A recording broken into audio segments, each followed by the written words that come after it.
All right, today my guest is Denese Jokela. She's the proprietor of Necce's. Yeah.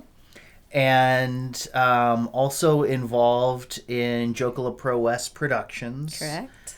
And which is a... Do you guys put on the rodeo? Yes. Okay, so involved in the rodeo and is just a wonderfully talented woman here that we have in Park Rapids. So Thank you. welcome to Northwestern Voices, Denese Jokela. Grazie.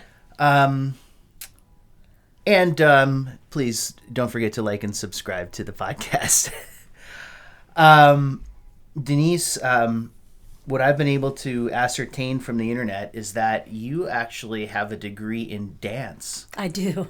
from the It's really university, come in handy in the restaurant and rodeo business. the University of Kansas. Rock Chalk, baby. I was gonna say, that's Rock Chalk That's Jayhawk. Rock Chalk Jayhawk. So, were you a big basketball fan when you went there? Yeah. And I was a soccer cheerleader and I was a choreographer. Mm-hmm. So I was pretty involved. Dated a football player. Okay. Oh wow. Yeah. Okay. Yeah. So, who was the basketball coach when you were there? Nope. Nope. It's going to date me, man. Okay. All right. Let's just say he was very successful. You're quick. Okay. Good. So, what kind of dance was it that you studied? I've been dancing since I was 3. Uh-huh.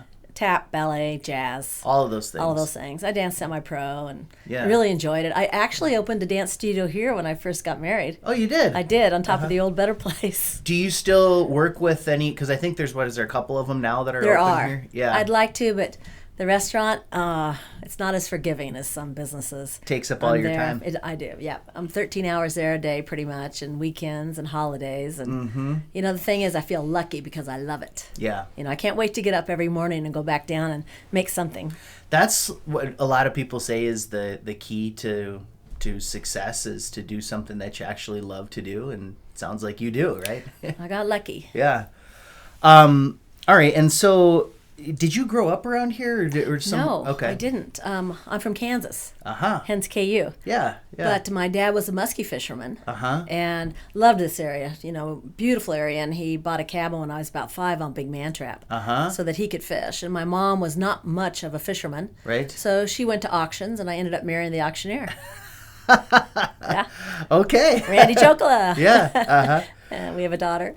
Well, that's great. So after UK and you went to it says Brown's School of Business? I was a court reporter. Yeah. Yeah, I was a court reporter. My dad was an attorney, Uh-huh. a litigator, and he always said, I'll subsidize your dance career, but if you decide you don't want to go to New York and pursue it, then why don't you look at court reporting? It's a great job for Yeah. a woman, and it is. Yeah. It really is. Yeah.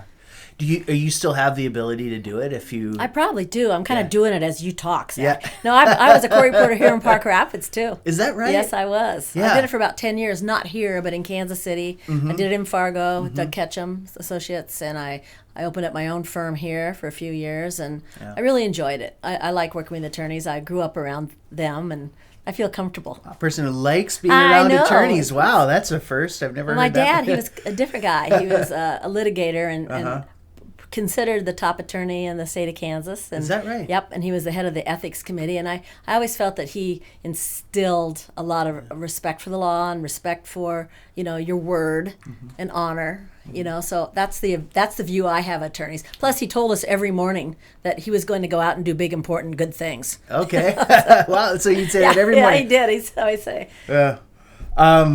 Court reporting is probably a skill that you study that would help you with your listening, right? I mean, as far as just being able to listen and hearing what people are saying, or You would think so, but Yeah. really, as a court reporter, and you probably know this, yeah, you stop listening. Your hands do the work. It's Yeah. muscle memory, a lot like dance. Uh-huh. But it does take a lot of self-discipline.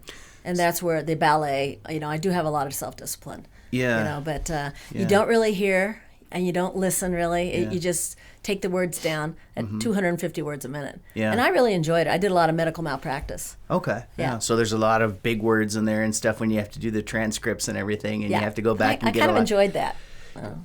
So, so studying dancing taught you some things about discipline. Yeah, So how very did much. how did that work? Just the Well, just how did studying dancing help with that? You want to try a little ballet, and I can show you how hard it is. I mean, I know it's very physically challenging. It's very, very difficult, yeah. and you have to control your body, and it takes hours and hours of practice. And I think honestly, my own opinion is that if more athletes studied ballet, that it would serve them well as far as the stretching and especially guys. And my boyfriend, when I was in college, high school and college, was a running back for the University of Kansas. Yeah. And he got me to come and teach the boys ballet, stretching. Yeah. Stretching. Oh my. Yeah. And then none of them really stretch, and they're such superb athletes that they didn't feel they really needed too much stretching, and so I was able to help them with the stretching, and it was really fun. Yeah. Toss all those big old guys around, Yeah. Because stretching is obviously very important to any kind of athletic endeavor, whether it's dancing or football or whatever the case may be. And ballet is all about the line, and so it's all about moving your body in almost impossible angles to get a beautiful flowing line, So, but I do dance a lot in my kitchen here. Yeah. You come in there any given day, we're playing some pretty good music, and I'm kind of dancing, bopping around. When I think of dancing, it's just sort of the stereotypical ballet instructor. She's sort of like a that's not stereotypical. That's true. Yeah, like a drill instructor with the cigarette and 5 and 6 and all. and 7 and, it's a lot like that. But it's a precise skill set you're trying to learn. Right. And it takes I would say, I started when I was 3, and by the time I was probably 17, I was the most proficient. And after that, it's pretty much downhill. So is it mostly just like different positions or different movements that are kind of well known and say yes. The pirouette it's or based what in Russia, it comes from the Russia ballet, and yes, it's you can't be creative, because if you're creative, then you're doing either jazz or modern dance. Right. Okay, so it's very sort of classical. It's classical ballet. But you have to have that as a background. Sure. To be able to do the other things. And if you see gymnasts, you can see they've had ballet just by the way they hold themselves, lift their chin, hold their posture, and they're comfortable moving their body, and So what's a typical day like of training as a ballet? Well, it's been a few years ago. Yeah. But you usually do all 3. You do first probably an hour and a half, 2 hours of ballet, and then you do 45 minutes of tap, and then you do maybe 30 minutes of modern dance, and you do that 3 times a week. And then as you progress, then you have you go to point, and lots of times on Saturdays I was in the studio most of the day. Yeah. So it's just very, very grueling physically. Very grueling. Yeah. And they don't really want you to eat because then no one can lift you. I was going to say that too. Yeah. The other stereotypical thing I've heard about ballet is that they tell, especially I guess the women, like, do not eat, smoke. I also heard. A lot of smokers. I'm going to have to agree with that one. I never smoked. But the thing is that discipline, I think, has really been a great thing for me in my life because it's allowed me to get a lot done. If you're disciplined, you get up at a certain time, you do certain things. I run, I lift weights, I work out to kind of take the place of dance. I can still do splits. It's kind of like my party trick.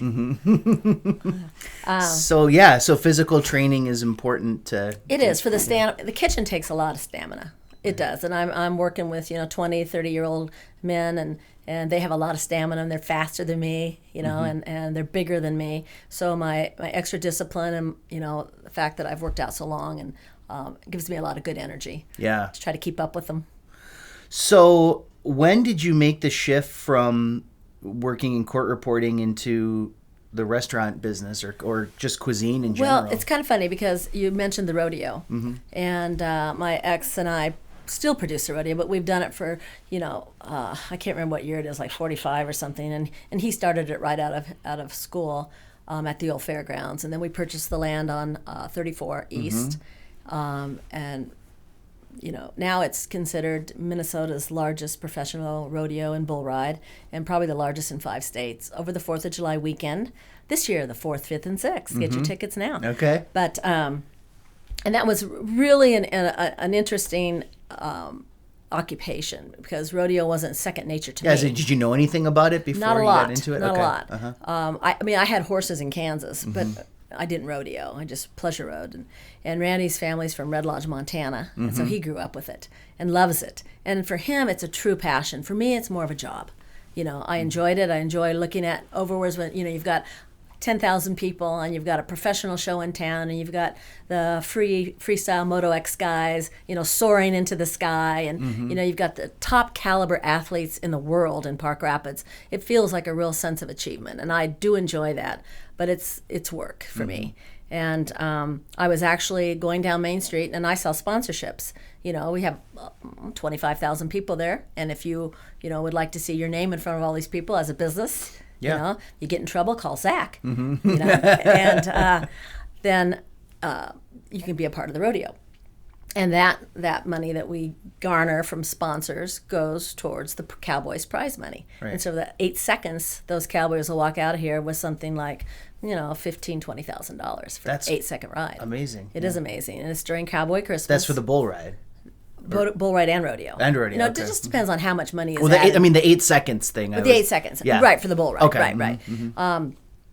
But we do all 7 professional events, plus barrel racing, WPRA barrel racing. And I was selling those sponsorships, and I happened to walk in a place on Main Street, the old Black Moose. It's got quite a few names. Yeah. I think it was Black Moose. No, it was the yogurt shop. It was a yogurt shop then. And some guys from San Diego, a couple from San Diego, 2 guys, had purchased it. And we're doing a beautiful yogurt shop. And I went in there and thought, well, this would be great for our sheep riders. We have these 5-year-olds that get on a sheep and they ride across the arena. And afterwards, you know, Anai bottling out a Bemidji Pepsi gives them a big 6-pack of Pepsi, and then we give them coupons for things. And I thought, oh, a yogurt, a cone, that'd be fun. So I was talking to them about it, and they bought me lunch, and I'm eating their soup. I'm like, dang, not the best. And I told them that. I'm very honest about food. No one will go out with me, but I'm very honest about food.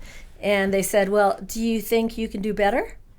I'm like, yeah, I do. Because I'd already been to Italy by this point. Okay, so all right. I'm jumping ahead. Yeah, but yeah. to get how I got into the restaurant business, and that really didn't come into play at first. But they said, well, why don't you make soup for us? I said, oh, I will. So I started making soup. And if you remember, that was back where they ripped up all of Main Street to beautify it. Everybody could only use the alleys. The whole Main Street was ripped up. This was like 2000 and maybe 10. Yeah, I moved here in 2016, so that's 2016. Yeah, So this is before your time. But it was a huge project, and a lot of the Main Street businesses suffered, and they suffered. And it was a very cold winter, and not a lot of people up here want yogurt, frozen yogurt. in the winter. Yeah. And they didn't know that because they're from San Diego. And they called me up, and the rodeo was just about ready to start. And they called me up and said, look, we want to go back to San Diego.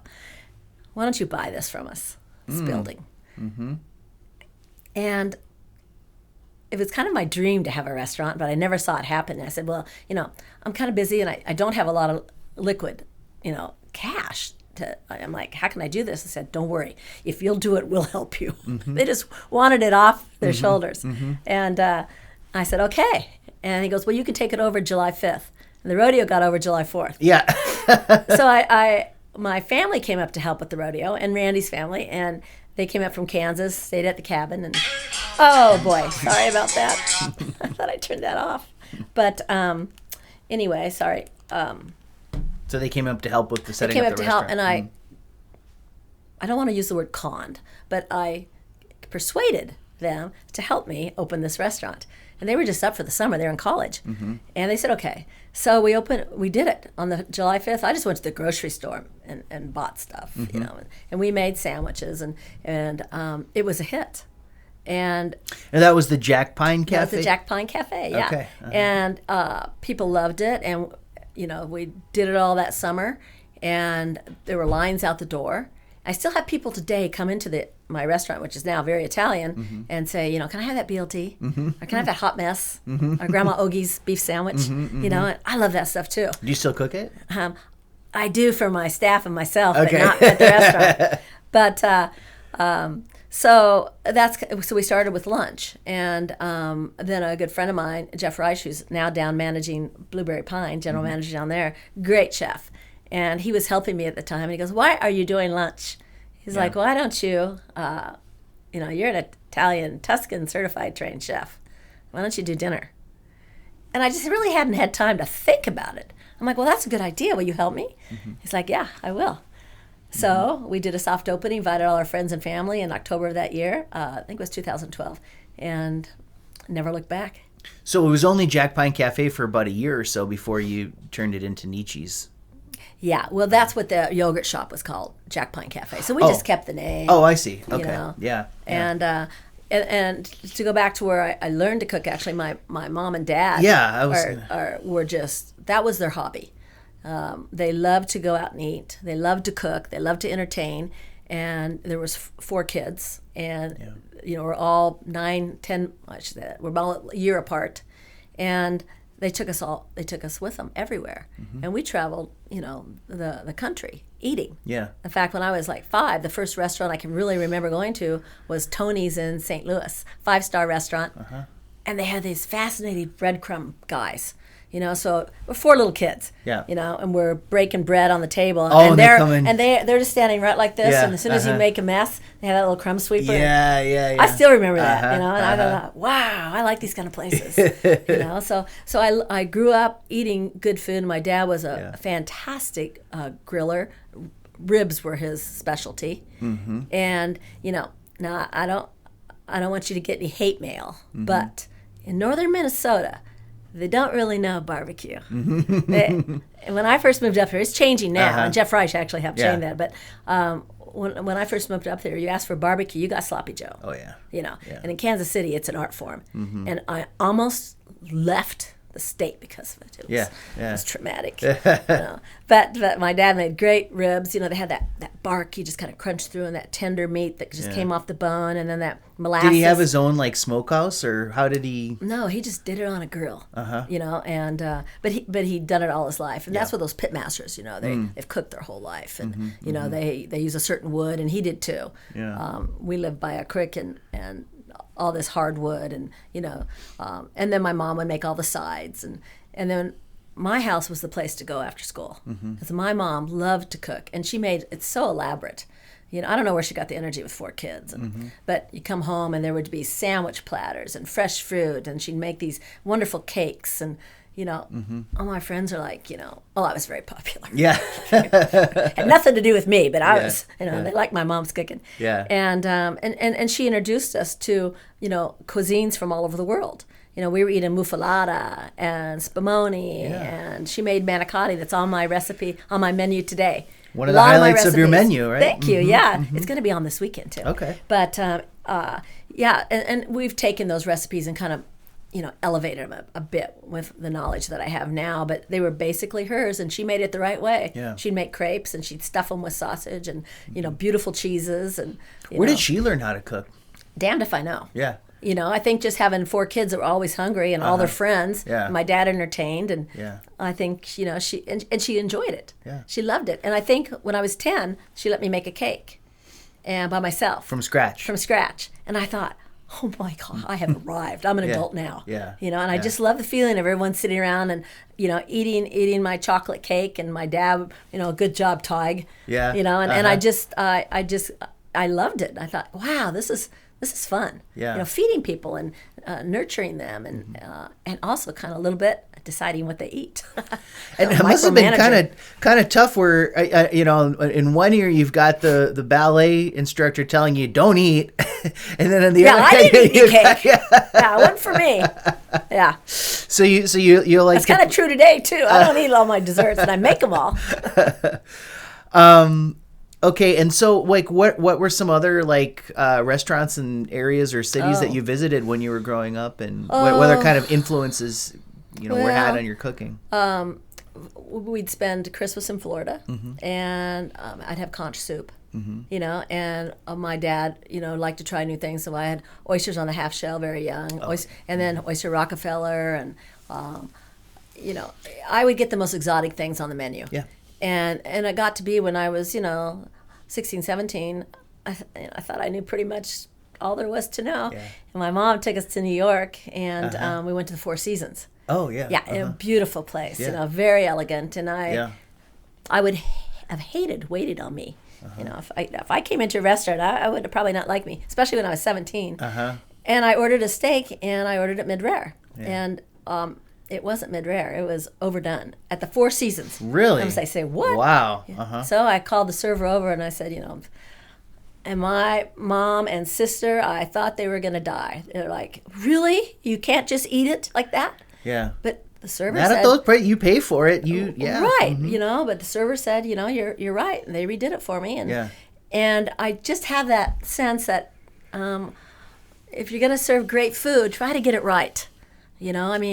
Well, great food and great service go hand in hand. Very important. You're exactly right. Yeah. So if a place like that is going to have one but not the other, then it's not really going to last that long, even if the food is really good. Right? I learned from that it doesn't really matter what you as the chef want. It's your customer matters. And what we try to do at the restaurant is kind of it's from something Danny Myers, King of Hospitality, restaurants in New York, believes, and that's show your customers unreasonable hospitality. Just unreasonable. Give them more than they expect. And the people that come to our restaurant now, lots of them have become very good friends. In fact, one guy comes in, and for years he was telling me, I've got a castle in Umbria. Why don't you stay at my castle? And again, thinking I know everything about Italy there is, because I go every year, I'm like, I didn't really want to go to Umbria. So stupid. I went and stayed at his castle, and it was magnificent. And Umbria now is probably one of my favorite places in Italy. So it's like Tuscany, might have been 50 years ago. So a guy who's got a castle in Umbria is coming to Park Rapids. Yes, sir. Yeah. Yeah. Wow. Yeah. Okay. And we've got that's an interesting story. I know. We've got such well-traveled and connoisseurs of food that come to the restaurant. So I can't tell you how many people say, "Oh, I just got back from Italy, and your food reminds me of Positano." And then I say, "Oh, well, I have limoncello from Positano, and I brought the little hand-painted glasses back." And it makes them feel connected to their trip. And I have a lot of Italians come in, guests, and we're always able to please them, which is a huge compliment. But I did study in Italy. So let's get into that. So when did you first start to become interested in Italy? I cooked my whole life, and my husband Jokela Auction Company, I just couldn't stand the way they were eating, at those auctions, and it was just the greasiest, probably delicious, but it just wasn't very healthy. And they had like 20 auctions a month. So I said, well, get me a lunch wagon and I'll do it. Oh God, was that hard? You have to haul everything, it's cooking this little thing, it was difficult, but I learned a lot about food and how to keep food safe, and I think I elevated the menu. That was my first foray into professional cooking, and then in 2008, I went to Italy, and by Lucca, by Florence, went to cooking school. And it was in a beautiful villa, and then right next to the villa it was all olive tree orchids. Oh yeah, just stunning 500-year-old villa. And next to it was this huge, I don't know how many ton stone, and they would grind the olives right there. So at this cooking school, they've probably been doing that for hundreds of years, right? Yeah. And we were there right when they were making olive oil. And so they have this long table, and it's outside under the olive trees, and beautiful table runner, and beautiful wines. And then they bring out this bread they just made, and you take that bread and you go into this little barn-like thing where that big round stone crusher rock was, and you hold your bread under the spigot. Oh, that's about as fresh as it gets. I know. And this olive oil comes out, and and people are just like, How did it taste? And then wine, huh? Yeah. How do you think? I mean, really, it was fantastic. And we did olive oil tastings, and we did wine tastings, and we made pastas and recipes that I'm still using. In fact, the chef has become a friend of mine, and I just went back again for the second time last year. Is that Sandra Lotti? Yeah, Charity Latarezzi. And she comes to New York quite often, and she's written cookbooks, and it's actually wonderful to have learned how to cook the authentic Tuscan style, very rustic and very particular. It's almost like dance. Italy, all of Italy, believes that their region is the only region that knows how to cook. So when you're in Tuscany, it's their way or the highway, and you don't mess with the recipes. Like one recipe that I learned just last year, pasta genovese, and she says to me, "Do not make this if you can't find the copper onions." They have a fancy long Italian name, but copper onions. And I thought to myself, well, I'm going to be making this. Yeah. But she goes, no, that's the only way you can make this recipe is with the copper onions. And what it is, it's like, 20 onions sliced, and then you cook them for like 3 hours in olive oil. And I'm not talking a little bit of olive oil. Right. I'm talking major olive oil. And then you just add big chunks of roast of beef into that. That's it. And it cooks another 5 or 6 hours until those onions melt. And that becomes, you can't even tell there was ever an onion in this sauce. Wow. It's just unctuous, luxurious beef and onions. And you serve that. I toss it with pasta. And What it's is delicious. that called? Huh? Pasta genovese. Okay. Yeah. I'm going to have to make a mental note of that. I'll call you when we have it. I make it quite often. I'd love to try that. So what are some of the distinctive features of Tuscan cuisine as opposed to, say, other Italian cuisines? Well, like I say, I go to Italy almost every year and try to bring back a more authentic experience for our diners. And they're very receptive. Now, that took a little bit of work to get them there. You go from a lunch place, and then you switch to Italian. And then and as I traveled and cooked, I cooked at schools. I cooked at a culinary institute in Italy. I cooked with a grandma in Bologna.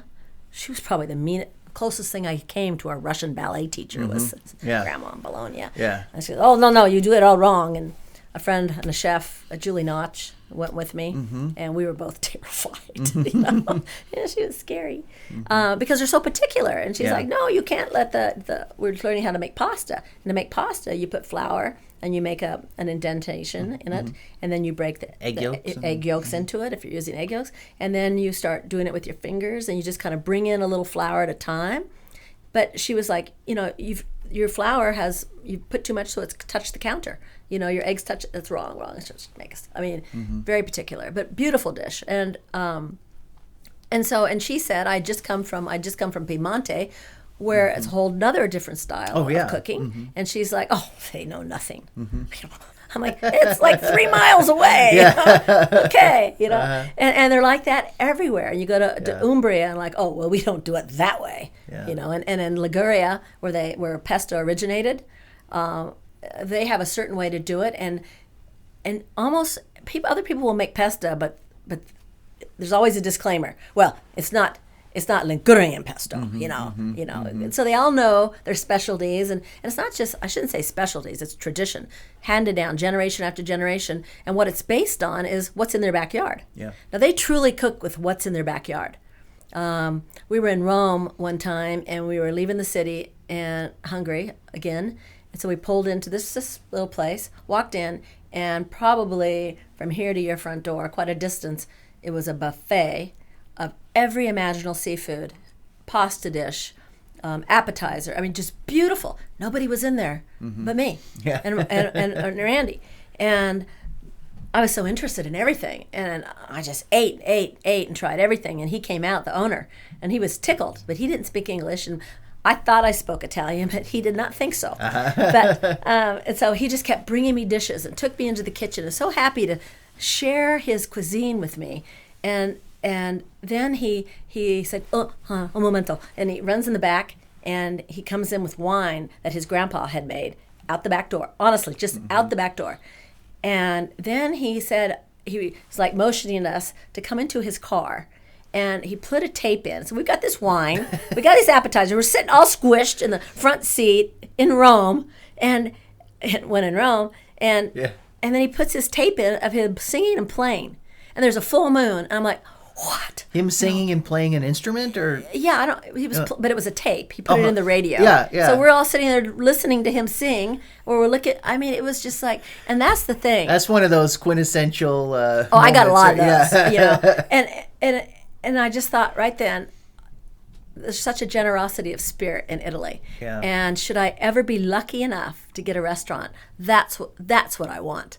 I want to share, exciting cuisine and things that are made from the heart and with your hands. And we don't buy anything. We make every single thing, and that's why I think is fun for me, just because I'm enthusiastic about it. I'm excited to say, oh, this pasta genovese, you're not going to taste anything like it, unless you go to Tuscany. Yeah, because you could be creating a moment like that for another person at any time, right? We've gotten some compliments like that, and those really mean a lot to me. Yeah. Well, I was actually looking at some of the online reviews and stuff. I mean, even just like the recent ones that were on Yelp have been all pretty spectacular.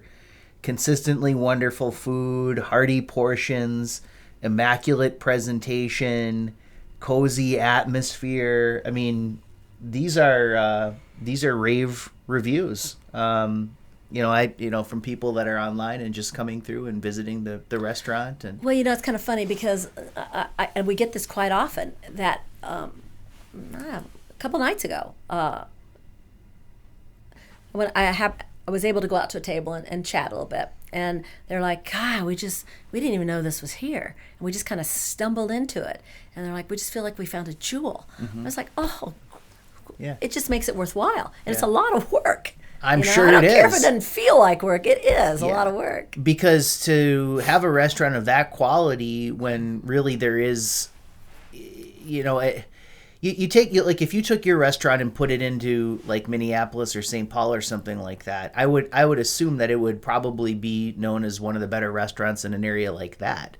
But it's got to be kind of difficult in an area like this where you don't have that level of competition. To maintain those consistently high standards of quality. Well, I mean, but we for are what all you've on the said, same page. Yeah, I mean, your philosophy, right? It's philosophy, and the thing is, although I would like to take full and sole credit, boy, I'm lucky. My nephew that I brought up to do lunch, Ryan Miller, Chef Ryan, has been here since right out of school. He was actually studying to become an attorney. Yeah. And put him on a different path. And he's just been fantastic. He does such a great job. I'm kind of excitable and, mercurial, some say. And and I'm demanding. I don't know how else you get and that's probably my dance background. I always learned that if you set your standards this high, you're probably going to get here. But if your standard starts here, then you're going to, so it's always pushing. And Ryan is more reasoned and reasonable. I'm very kind and a doggone hard worker. And my sister helps out front, and Jackie. You can't pay people to care. And although there's some, working with families can always be a little challenging because they don't want to always listen to me, which I find so How could that be? Yeah, I don't know. Not want to listen to you? But we're lucky. Yeah. So aside from your training in Tuscany, did you have any other sort of formal training, chef's training or anything like that? So Tuscany was it. And like I saw, we produced rodeos and auctions, and I was busy. Yeah. We actually produced 5 rodeos. We did one in the Fargo Dome, Hibbing, Minnesota, Thief River Falls, Detroit Lakes, here in Park Rapids. Yeah. And it was a lot because we'd move into a town and kind of become part of the community. And they were quite successful. But I just didn't see how I could fit a restaurant in. And now it's, I still do the rodeo as much as I can. Yeah. But the restaurant is my sole career move here, and I love it. I was going to ask you because I'm really interested in sort of like the fundamentals of things, and obviously one of the big things when you're talking about being a chef is the knife work. So is that something that you taught yourself, or like as far as just being good with a knife? Like you think, okay, a person's a professional chef, they've got to be able to slice and dice an onion. You got to be able to slice and dice an onion. Yeah. So how did you develop that skill? And when I was in Tuscany, I worked on it very hard, and it was kind of funny because they had these. This might be X-rated. But in the kitchen, they had sous chefs, very attractive Italian guys, young guys. And when you're practicing your knife skills, they'll come up, and you want to roll the knife, you want to roll the knife. And we did a lot of practicing and to learn, and they would come behind you and they would hold the knife and they would whisper in your ear with that Italian accent, "It is just like having sex." And I swear to God, a lot of girls just about cut their fingers off. But I haven't forgotten it. That was quite a while ago. But yeah, it's continual practice. Yeah, it's continual practice. You learn a technique, and then you just practice it over and over and over again. And everyone in our kitchen has knife skills. So you roll the knife. You roll the knife. That's right. Okay, and so. So you learn. How long did you study there? I mean, what was this? I'll tell you how I look at it. It's continuous study. Yeah. Okay. I mean, since 2008, I don't believe I've stopped studying. And you've gone pretty much every year. Every year, I went. Probably not my best idea, but I went right at the end of COVID, and Italy was hit so hard, and probably started there. And they were so locked down, even when I was there, and it was difficult. And I wasn't sure I was going to get back to the United States. So a lot of people I was with caught COVID. Yep. And you had to get tested to get out of it. I mean, it was. But I went, I did. Yeah, and even in the hotels, you had to wear a mask everywhere. And yeah. One time I took my mask off just for a minute, and the law hit this guy comes running up to me and goes, "Oh, what's your mask? Their mask." She goes, because he said not only would I get fined $400, they would get fined $400 if somebody walk in, and I don't blame him. I. So, but I've taken classes, and I'm talking like week-long classes, very intense preparation, and learning in Italy, in Tuscany, in Liguria, by Santa Margherita, in Piedmonte, in Umbria. I took a class. It was really cool. It was an agroturissimo, and she was a countess.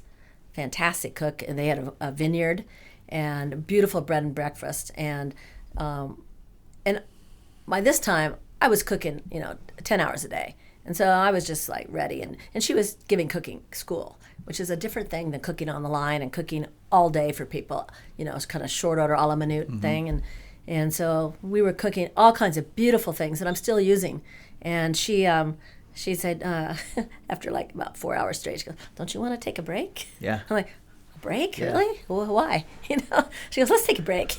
I realized then that I was kind of hardened to the lifestyle.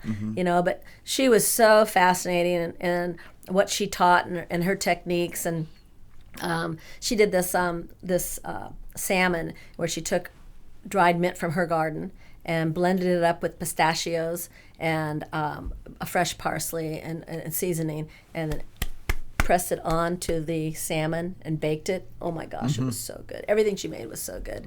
So that was in Umbria, and then I went to a lady. I met the castle fella.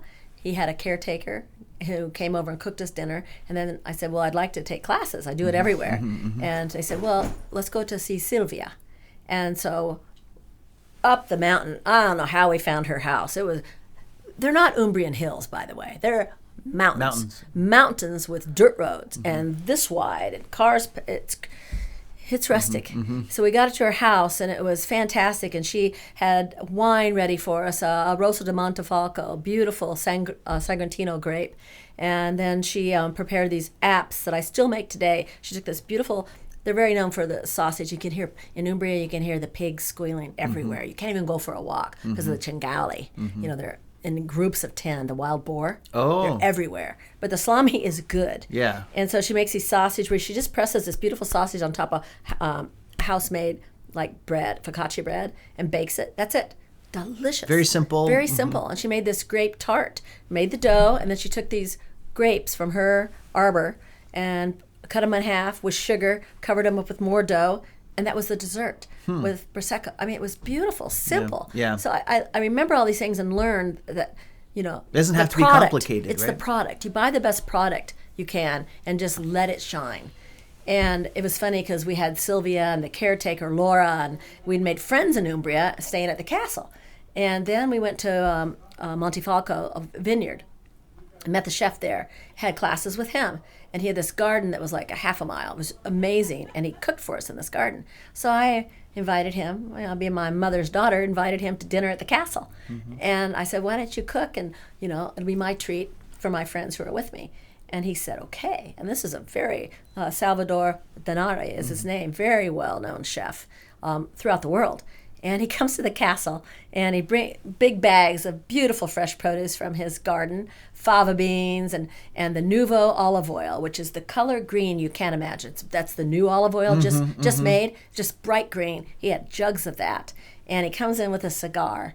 And first thing he does in this castle that's a little cold, it's a castle. I mean, it's a real castle. He lights this fire, this huge fire, and he toasts the bread he made on this fire. So that smells so good. Yeah. And he pulls it out and again just drenches it, drowns it in that green olive oil. Right. So delicious. And then he lights his cigar up and starts singing opera.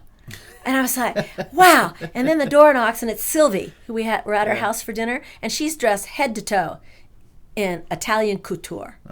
The heels, the black little dress. Now, we're American, and I am afraid and sorry to say we were probably in sweats. And she walks in like this, and they all know each other in Umbria. And he sees her, goes, Sylvia! And he runs over and he swoops her up into his arms, singing opera. I mean, this is a true story. This is a magical... it's a magical thing. And I always think that my experiences in Italy will never be repeated again. And every year it's something like that, because the people are so genuine and they so want to share. And there's no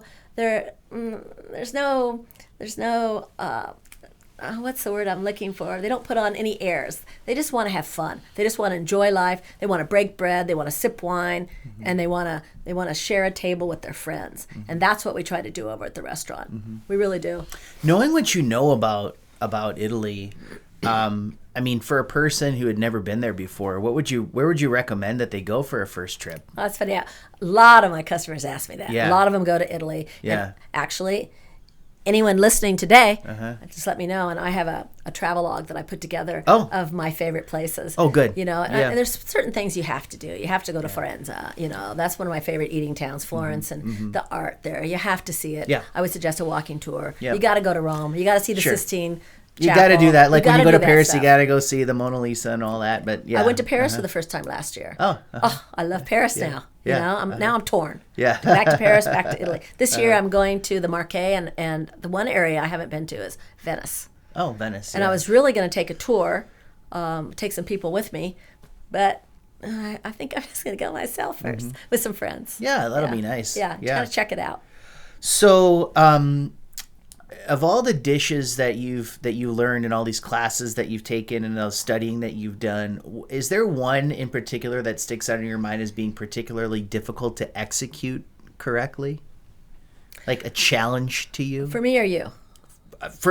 To make it. I mean, any of it would be a challenge for me. Yeah. I'm saying, like, I do offer cooking what's classes. A very hard dish to make? Well, I'll tell you, the dish that looks like it's fiddly. To me, if something's not fat, it's kind of fiddly. Which honestly, if you want to make something delicious, it's got to be fiddly. There's a lot of steps. There's a lot of, that's what makes it stand out as being delicious. Anybody can make food that's good. Yeah. But what we really try to go to, honest to God, is somebody tastes them and go, oh my God, that is delicious. And think about it. And I've got a lot of people that call me, like from Minneapolis, and say, I've been thinking about that chicken piccata. You got it. I'm coming up. And no lie, and these people, well, they move, so I could say this. I think it's fair. But, what was the people that own the twins? Carlson? Pohlads. Pohlads. Yeah. So Mary Pohlad would come up. And hi, Mary. And she just loved the chicken piccata. She'd bring her friends from California. Yeah. And a lot of people like that, we've kind of become a destination for them, because not only do we have food that they seem to really enjoy, we love it when they come. It's like friends. It's like our friends from California have come. It seems like basically like the Italian experience that you're describing because it's in Park Rapids, yes, right? I think so. So, for the dish. Okay. Yeah. So, the first year that I was in Tuscany cooking, we made this ravioli. So you make the dough, and then you color it so it looks like artwork. And you take fresh sautéed spinach, and you add that to the dough so it becomes green. And then you do the same with beets. And then you can do the same with squid ink. So you have black, and you have green, and you have red. And you keep one, the normal pasta color, and you can add egg to one if you want a little bit more yellow. And then you take the pasta, and you roll them out, and then you take strips of that and put it on your plain pasta. I'm probably describing this ridiculously horrible, and then you run it through the pasta roller, and it makes a pasta. It runs them all together. It smooths it out, and it looks like a piece of artwork.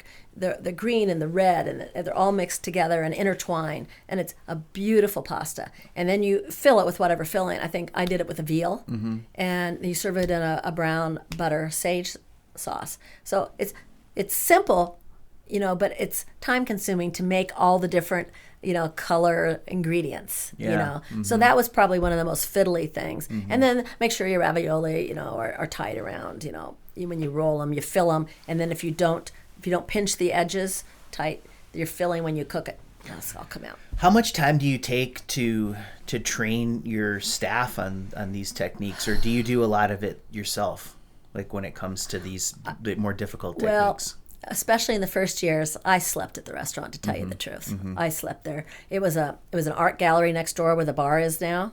It was a blank canvas art gallery. Very nice people, beautiful art gallery.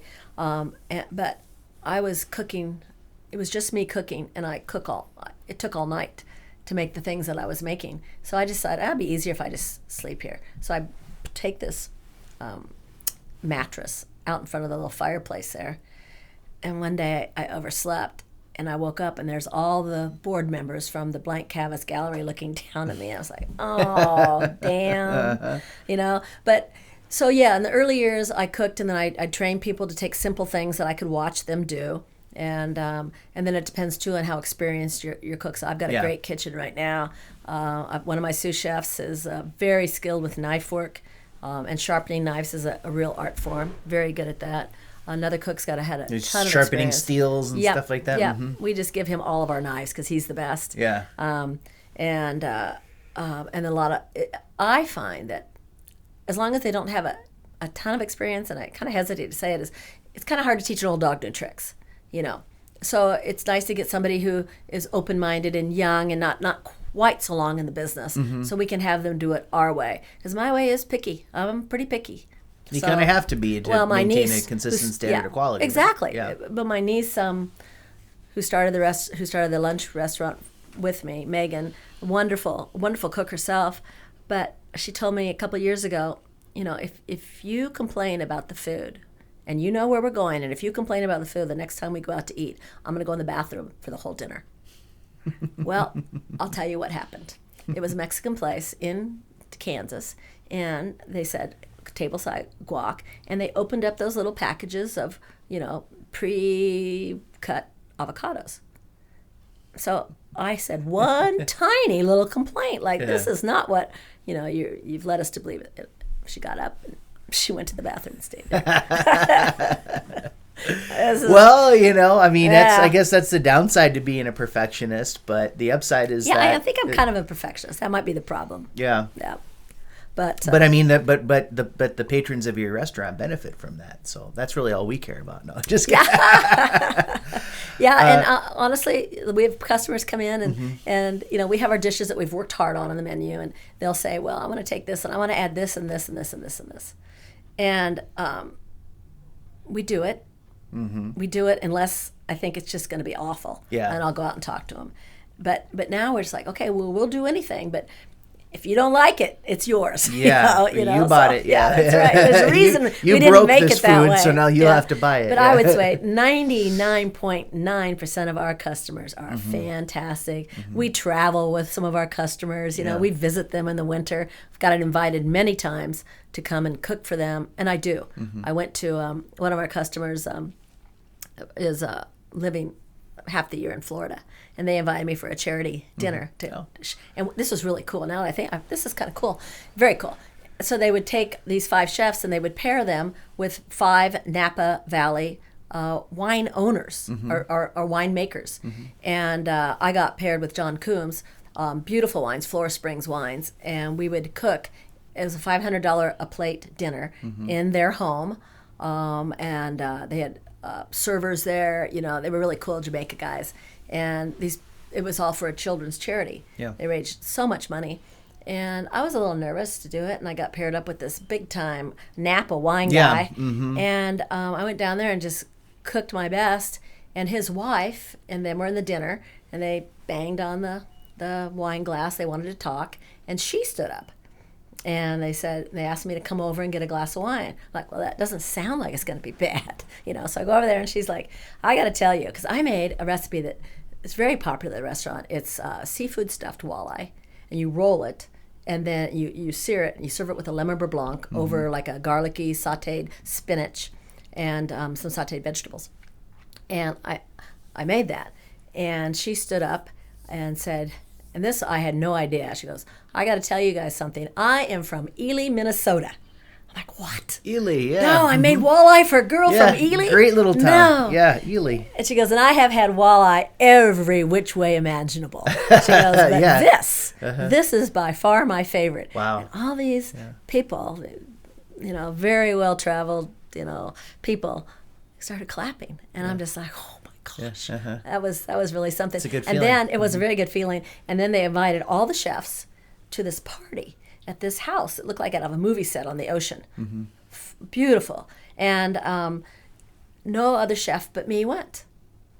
I thought I might have an opportunity to dance. Yeah, so I was going. Yeah. And so I'm with all these Napa winemakers, BV. I mean, all these big guys, and they each want. So we're sitting there having dinner, and each one of them kind of wanted to top the other guy with the wine that they brought.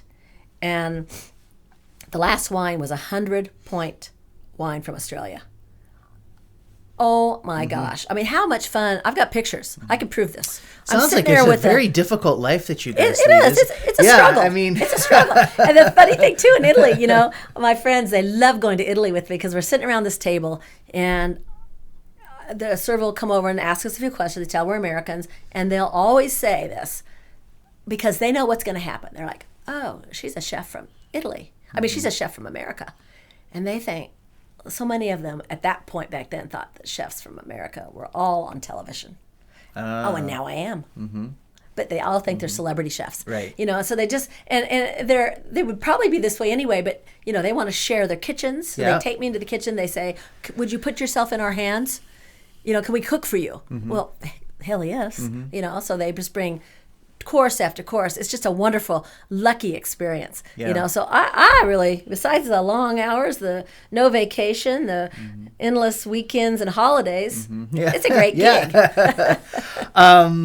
So if you were to me, let me just tell you my personal thought on this as a restaurant patron, career restaurant patron, that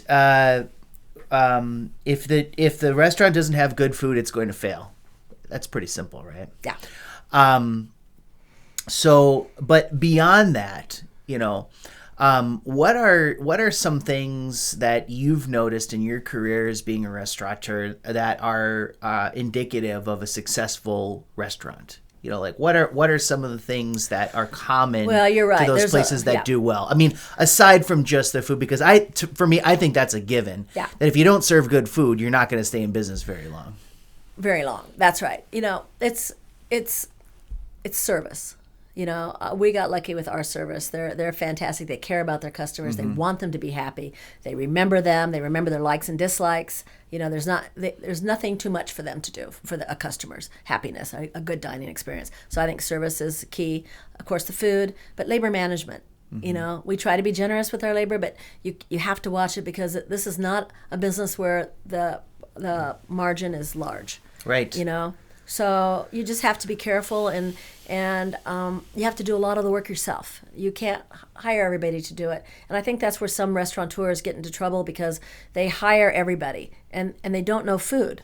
They don't really know food. And so they're at the mercy of their chef. You get a good chef, you're okay, but it's still not coming from your heart and your point of view. My point of view on food is very definite, and anybody who works for me hears about it. All my food purveyors hear about it very quickly. Yeah, I always find it so interesting that there's so many people out there who say that they want to have a restaurant, and then the next question is, well, what experience do you have working in a restaurant? And they say, well, none. No, but I got this one good dish. I like going to restaurants. Yeah, okay. Right, but I want to have a really... restaurant. Well, how are you going to have a restaurant? Well, I think you also have to have some business experience. Running, and I've actually besides being a court reporter, where I was a freelance court reporter, so kind of working for myself. Yeah. Entrepreneur in the rodeo business. And you've got a lot of great experience. I do, and that has all come into play. I've hired a lot of people. I can tell pretty quickly if somebody's going to work out, and I know the warning signs. I've heard every excuse in the book. I'm sure you have, yeah. You can't have a root canal every week. So, and unfortunately, I say this, I'm a woman in a man's business, truthfully. And I've been a woman in the rodeo business, which is definitely a man's business. And it is a little harder. I can't just walk in and we start at the table even. I got to, it just doesn't work that way. Probably adds to the satisfaction of success, though. No, it really doesn't. It just makes it harder. I just wish they, I just wish it was all equal, but it's not, and I don't mind because I get a little extra help sometimes because I am a woman, so it probably balances out. The guys will carry stuff for me, and so there's this trend now. Well, I haven't lived in New York since like 2016, but I guess it was even starting back then. Oh yeah, I lived in New York for 14 years. Yeah. Oh my gosh, that's where I lived. I lived in New York before I moved here. I didn't know that because I took my crew. I do believe that I can't just tell people what my vision is. I gotta.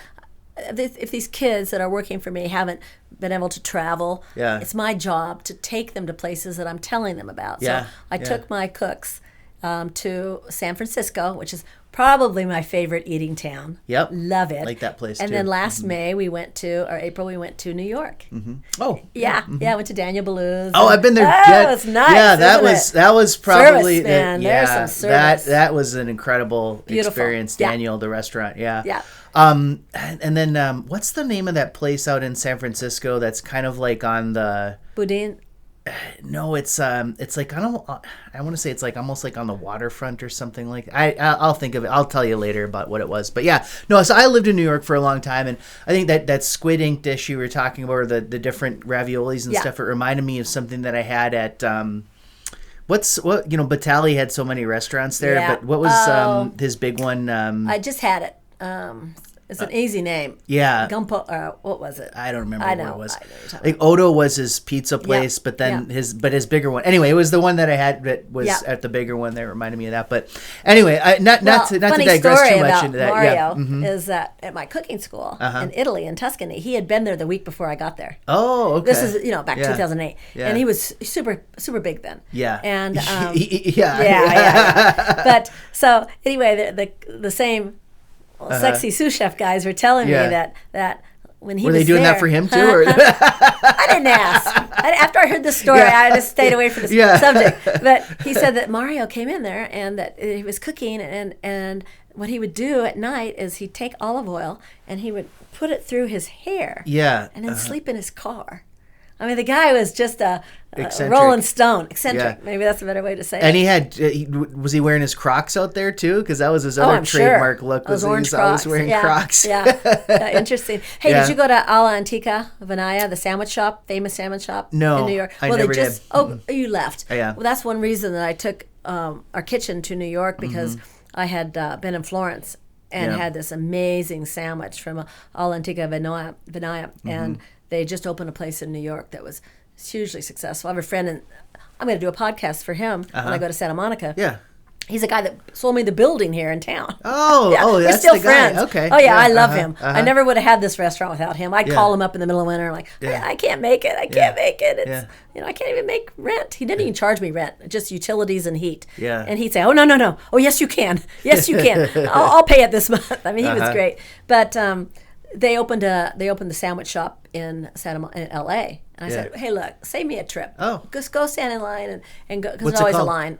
Alla Antica Venaya, the same place that's in Florence. Now it's in New York, and they make these fantastic sandwiches. They're just huge. And I'll have to go there because I'm going there at the end of the month. We got to talk. Yeah. But so he went to stand in line, and because there's always like a half-mile line. But it just opened, and it was just kind of a pop-up. And he called me and he goes, "You so owe me. I've been in line 2.5 hours and I can't even see the door yet." Yeah. So he got 50 people away and they closed. Oh. Yeah. But so I wanted to think about those sandwiches for the restaurant. I'll get the info from you after this. But so the what I was going to ask you about the restaurant business in particular was there's this sort of trend that's been coming into place, which is that we're not going to do tipping. Right, we're gonna add in the extra service cost right into the menu prices, and then tell people not to tip. I don't think it worked. They tried it in New York. Yeah, Danny Meyer actually. That's what I was. Yeah. It didn't work. I'll tell you why. People who go out to eat are hospitable people, for the most part, and you get great service. You appreciate it. You appreciate good food, and you want to take care of that server, make sure that server gets that tip. But they don't do it as much in Europe, though, do they? No, they don't. But tipping's never been a thing in Europe. Right. It's just not a thing. They've got the costs built into their food. It's just a different culture over there. Yeah. But so you don't think the no tipping thing is ever going to catch on over here or anything like that? Well, I mean, I don't get out of the kitchen enough to have an opinion on a lot of stuff. Yeah. But I think people's generosity is such that they're always going to want to slip somebody a little something special for taking good care of them. And I mean, it's true though. That's kind of so ingrained in our culture, because I remember even you talk about Paris. I went there many years ago now, but I remember that we went to a really nice restaurant there, and I think we tipped like it was just like it was an American restaurant or something. They were very appreciative, weren't they? And their eyes were like, whoa, I know. They couldn't believe it, But we forget because it's so part of our restaurant culture. And honestly, our customers are so generous and they're so wonderful. We love them. Yeah. And they tip 25 to 30%. Yeah. And I just feel so lucky. Mm-hmm. But it was a step-by-step thing. When we first started out, we had to build credibility that what we were doing, what we were saying is what we were doing. So I remember in the early days, I would get these $200 rounds of Parmigiano Reggiano from Italy. Yeah. And they didn't understand that we were trying to do something a little different. So I'd carry these big rounds out to the dining room and show people, and I would show them our fresh scallops, and I would show them the food that we were using, and try to start educating people that, these are the best ingredients I can find. And I had to train my purveyors, my food purveyors, come in, because they'd bring me instant something or cut vegetable. I'm like, no. Damn spot, no. Yeah. And so it's a learning. Now I think that we've made it that way, that they trust us, and we have some credibility, because I've tried some things that I honestly, in my mind, thought maybe this isn't going to work. We did Oyster Rockefeller a couple of weeks ago for my wine tastings, and people just went nuts. Mm-hmm. I'm like, try it, it's good. Especially take a sip of this Prosecco with that. It's going to blow your mind. Yeah. And they'll so try you're it. educating the customer as part of another, And the wine education has been a big part of our restaurant. I'm a sommelier.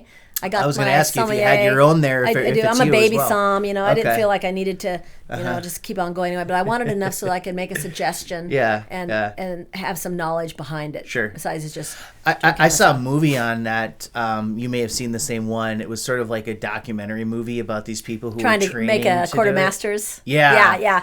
Yeah, I'm a quartermaster. Yeah. Okay. Not very high up. And they were like blindfolding them, and they were giving them these 4 wines tasting. And everything, and and they were trying to. There's a grid you have to go through. Say this wine came from this region or this country. Very difficult. Very difficult. Yeah. And the younger you are, the better your taste buds are. Yeah, I guess that makes sense. It does make sense. Yeah. But although this Robert Parker seems to, does he still have the? Yeah. Is he still the? Grades. Yeah, but I mean, I never understood why he was the. Some people are called super tasters, and they have extra taste buds. You have, but it's more olfactory. Yeah. You've got like 10,000 scent cells in your nose that can smell. So it's more smelling the wine. Yeah. And to get the flavor. In fact, all the food you taste. If you couldn't most smell, of it is smell. Most of it is smell. And that's what I thought. Like with COVID, is that just to it made a difference. Is that really, if you lost your sense of it's hard to cook smell, you really lose your sense of taste, and it didn't come back. Yeah. Yeah, and I mean it did now, but I'm not even sure if I had it. I think at least once. I know I had it once, but that the. I don't think I ever got it fully back, from that first. You don't think you ever fully got it back? But see, I don't. It's funny because I don't really remember what it was like before I completely lost it, and now some of it came back. But I was like, "Is this as strong as it used to be?" But I don't know. It's impossible to tell. Yeah. So okay, just wanted to ask you a little bit about Park Rapids and sort of what you see here in terms of do you see the area growing? Do you see the market continuing to be strong for restaurants? I do. Yep. We COVID was a game changer for us. We stayed open. Yep. And we just switched to takeout, and our customers, there was a line of customers, and I know a lot of other restaurateurs had the same experience of our loyal patrons standing in line to hand us money to help us pay, keep our employees afloat. Yeah. And I'll never forget that. Yeah. It was so generous, and the banks and the hospitals would call us up and order lunch, a couple times a week for all their employee.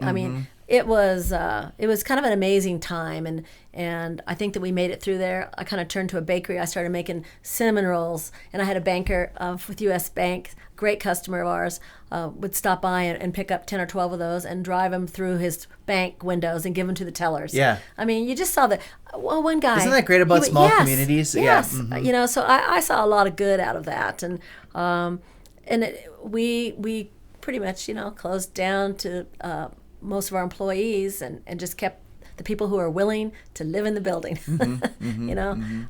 So it was I'm glad it's over, but then going forward now, we're past that, I noticed that the population sign says 4,042 or something like that, and then at our Rotary Club, Lance Bagstead, who's the superintendent, thank you, of schools. I'm here to help. Yeah, said that there were something like 12,000 people in our. That's kind of what I was getting at with COVID. It changed things because a lot of people working from home, I can live anywhere. Yeah. So a lot of people moved up here. A lot of people with discretionary income are living here year round. Of course, they travel. But we saw a big pop in the people that were coming in more often because they lived here. Yeah. So it was really good for our business to have those people, who loved to go out to eat, could afford to go out to eat, and came to see us and supported us. And people made a real effort to support us. They bought gift cards, But I have seen a difference in Park Rapids. And plus, I think, for us, we always figured, every customer matters. And we just hope to make them happy, one customer at a time. And what we have truly found is there's no better advertising than word of mouth. And they'll come back with their best friends. And then their best friends will come back with their family. And then their family will start coming every year.